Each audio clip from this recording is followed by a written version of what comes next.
Hey guys, this is Ozzy from Wanderlust syndrome, where the voyage is contagious. Alright, today I'm going to talk about a serious subject. I'm not going to do any special editing, any transcripts or anything. This is going to be raw, unfiltered.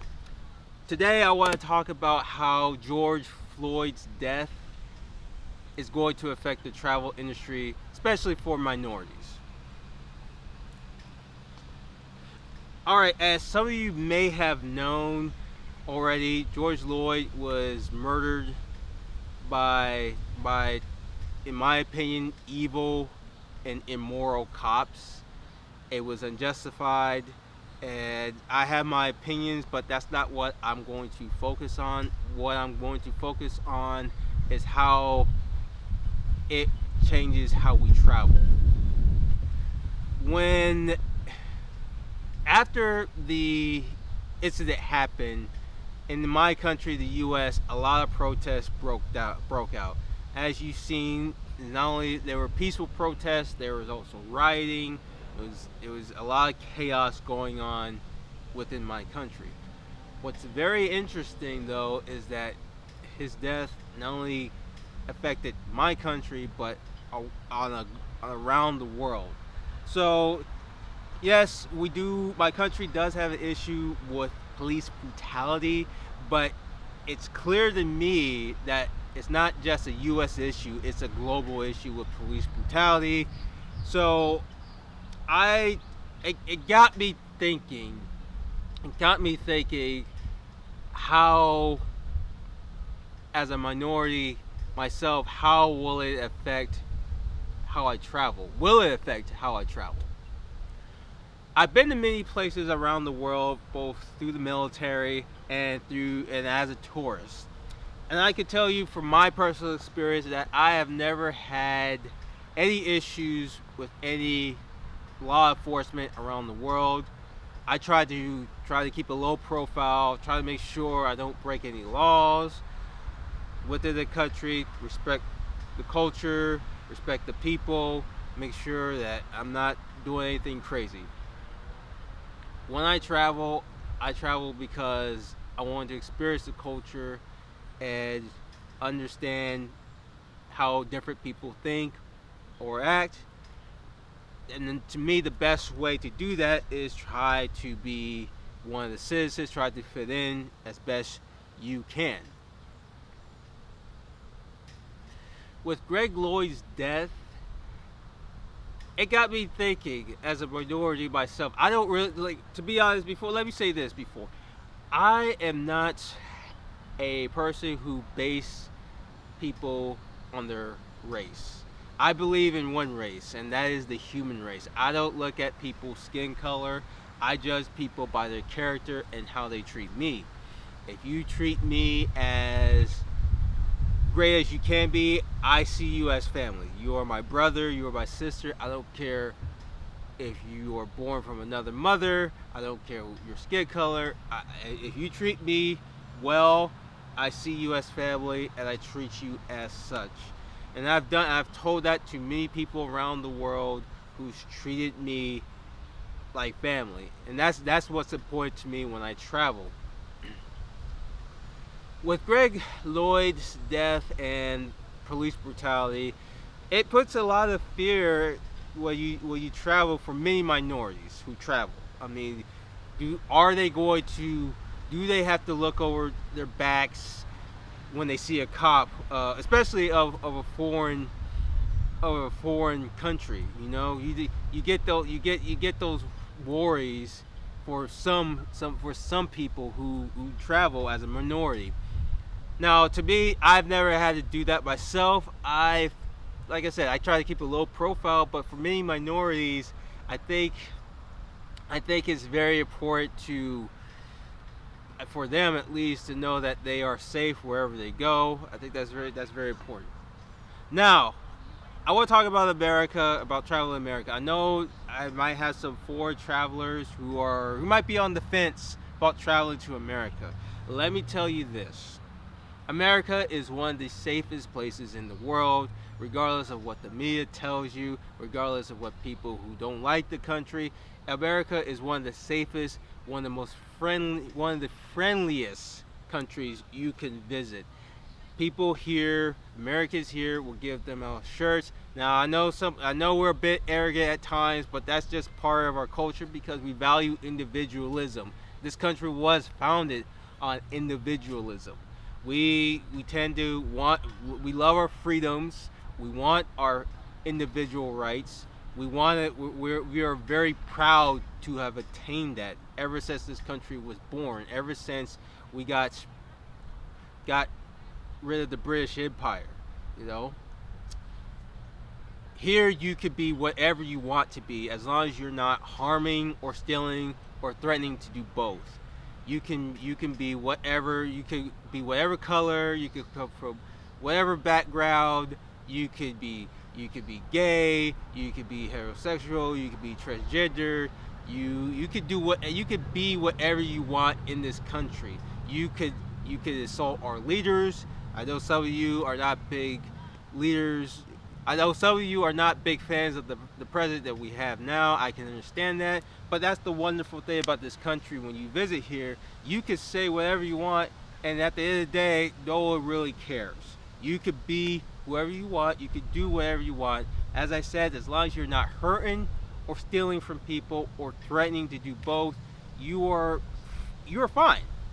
You can't say that for a lot of countries. You can't say that from a lot of countries. Not to put down the other countries, but for example, if you go to Saudi Arabia, if you are openly gay, you could go to prison. You could go to prison. That's just a fact. A lot of Muslim countries have made it illegal to be openly gay. So, I mean, and again, this is not to put down the countries. This is just showing you an example of fact. That if you are openly heterosexual, you could potentially go to prison. Heck, you can't insult certain leaders in countries. For example, if you go to Thailand, if you assault the king or the royal family, you can face prison time. You can face prison time. Again, I want to go to Malaysia. I think Malaysia is a beautiful country. This is again, please don't think I'm trying to put down a country because of their rules or laws. It's just the way it is. I'm just throwing it out there as an example of fact. But in this country, a lot of people outside the United States tend to feel like we're still a racist country, and I'm telling you now, it's not. All the supremacy groups, whether it's white, black, or whoever, they have no power. They have zero power, and they have a tiny voice. In fact, I've never met as a minority, I've never met a white supremacy group, and I live down in the South where they are more prominent here, even though they're just spread out. But I've never met any white supremacy member group. I've never met them. I've never met one who came out and say, I'm this kind of person, you know, so you gotta do what you gotta do. Excuse the alarm, an ambulance coming by right now, so here we go.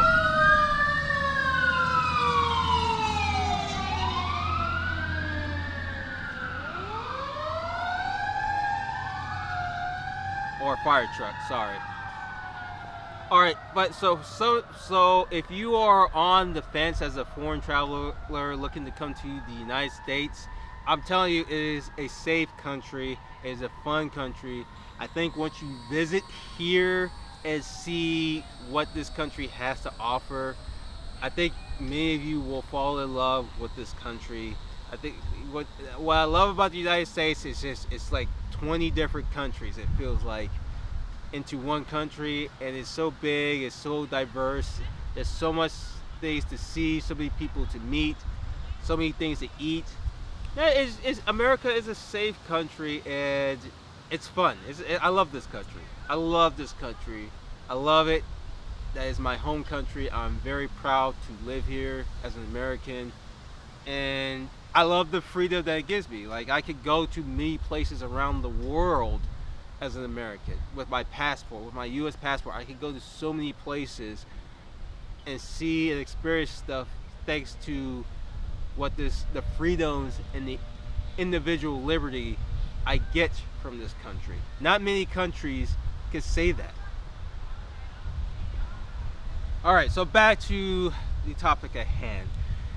You know, like I said, I think as time progresses, I think people are going to be more. I think people are going to be more cautious when they travel. I think when they see a police, I think more minorities are going to have that fear. I mean, I'm not. I don't fear a whole lot of stuff, especially especially when it comes to cops. You know, my mindset is always to be a victorhood, not be a victimhood, and I'm not gonna live that as I travel. I just want to travel to travel. I love traveling. It's a passion of mine, and I enjoy it. I try to do it as much as I can. I would love to do more, but you know, I only got so much money and resources that I could. I can't. I can't. I wish I could travel every day like other YouTubers. I wish I could, but you know, with my life, you know, I got kids. I got 2 houses, so I gotta make sure that I maintain those and keep that stability. But one day I will be able to travel as many places when I retire. I hope to travel to way more places and see stuff. But I think with the Greg Lloyd's death and the police brutality, I think it's gonna change the way we travel, how we view cops and law enforcement around the world, and and I think that's a good thing because it shows that I, I think it shows that leaders around the world need to change the way how their law enforcement treats people. You know, I mean, the last thing you want to do is you want to harm people. You want to try to use a calmer de-escalation of force. You know, you want to be able to talk to people, talk them down from doing something stupid or crazy. You know, but I can tell you, if you're a law enforcement officer, whether you're in my country or you are living somewhere around the world, I can tell you, for me, you're never gonna have any issues with me. I like to, as I said before, I like to keep a low profile. I like to try to fit in as best I can with the culture in the country I travel to, so I don't stand out. I'm not trying to. I just love traveling. I love learning about different cultures as much as I can. I love seeing new things, and I don't want to ruin that by being an idiot in a country that I'm not familiar with. You know, I don't want to be that guy. So I try to keep a low profile, and I think that's what anybody should do. I don't care if you're a minority or not. I think you should try to keep a low profile, try to fit in with the culture as best you can, and make it easier for everybody. Use your manners, try to understand the cultures, customs and courtesies. And try to learn as much as you can. Like every country I try to go to, I try to learn a language. Like right now, I'm trying to learn Portuguese because I want to go to Brazil, which I'm hoping to go next year, maybe 2022, depending on this craziness that's happening in 2020. I'm ready for 2020 to be over. I gotta be honest. But I've learned Portuguese because I want to be able to talk Portuguese in Brazil, be able to connect with the culture, connect with the people, and have people, the locals, show me around, treat me well, just like I would treat anybody well, who's visiting my country. So I just want to fit in. I think that's the main point, is not stick out as a sore thorn, just fit in with the culture, just take it all in, respect the courtesies and customs of a country or an area that you're visiting, and you won't have any problems. And I think that's the main focus that we all need to understand when we go out to anywhere. So that's the main thing I want to point out. I mean, I guess the lessons that I learned from the incident is just keep a low profile, just just keep a low profile. Don't do anything reckless. Don't do anything crazy, and people will leave you alone. And I think that's what most people who travel, they want to be treated well, but they don't want to be bothered by something that could get them sent to prison. You know, so as a traveler, as a minority traveler, just first off, just keep a low profile. Just do your thing. Don't cause any trouble. Just enjoy your time traveling. You're traveling. You're out there when you're traveling. You're on vacation. I don't care if you're a YouTuber who's working. You're on vacation, pretty much. I don't want to hear that I'm working. Blah blah blah blah. Yeah, no. And I understand that you're doing work, but you're on vacation at the same time, because I can tell you, if I had the ability to say that I could work while traveling, that'd be vacation. That'd be the perfect job for me. I would never give that up. So I just want to share my thoughts on it. And if you got, I'll tell you what. I want you to think what lessons you learned as a traveler after this incident. What do you think will change? Will you fear a cop if you see what come up behind you, or would you just keep living your life the way it's supposed to be for you? So let me know down in the comments. I'm curious. So just keep a low profile and keep it chill. Hi, my name is Oceania Henry, and you're on my channel, Wanderlust Syndrome. If you like this video, hit like, subscribe, and share this video, and come along with my journey as I explore the world and sharing unique views, advice, and stories.